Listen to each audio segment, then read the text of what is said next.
अस्सलाम वालेकुम नाज़रीन, आप देख रहे हैं हमारे यूट्यूब चैनल और मैं हूँ सुबारी रहमान। शोरज़दा भारतीय रियासत मणिपुर में arm forces special powers act जैसे काले कानून के निफाज ने रियासती हुकूमत और कसीरो नस्ली मुआशरे के दरमियान एतमाद में खला को मजीद वसी कर दिया है। 3 मई के बाद से मणिपुर में बुनियादी तौर पर मेती और कोकी बरादरियों के दरमियान झड़पों के नतीजे में शुरू होने वाले पुरतशद्दुद वाक़यात में 98 से ज्यादा अफराद हलाक और कम से कम 1700 इमारतों जिसमें घर और मजहबी मकामात भी शामिल हैं को नजर आतिश कर दिया गया है। मीडिया की इतलात के मुताबिक रियासत में 35,000 से ज्यादा लोग बेघर हो चुके हैं, जिनमें से बेशतर अब रियासत के रिलीफ कैंप्स में रिहाइश पजीर हैं। United states institute of peace ने एक रिपोर्ट में कहा है कि तनाज़े को हल करने के लिए कोई सियासी तरीका तलाश करने के बजाय भारतीय हुकूमत के रद्द अमल से बड़ी हद तक इन हिकमत अमलियों की बाज़गश्त सुनाई देती है, जो भारत ने इससे कबल शुमाल मशरकी या मकबूजा जम्मू कश्मीर में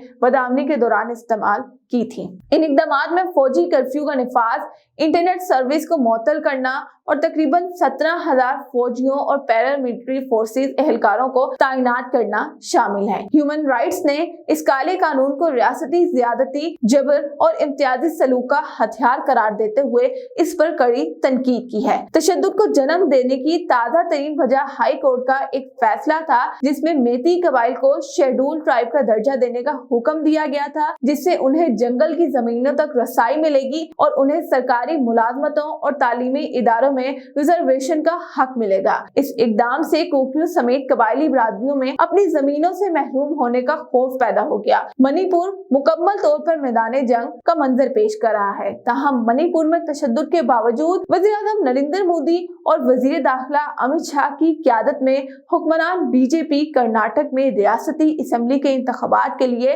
इंतखाबी मुहिम जारी रखे हुए हैं।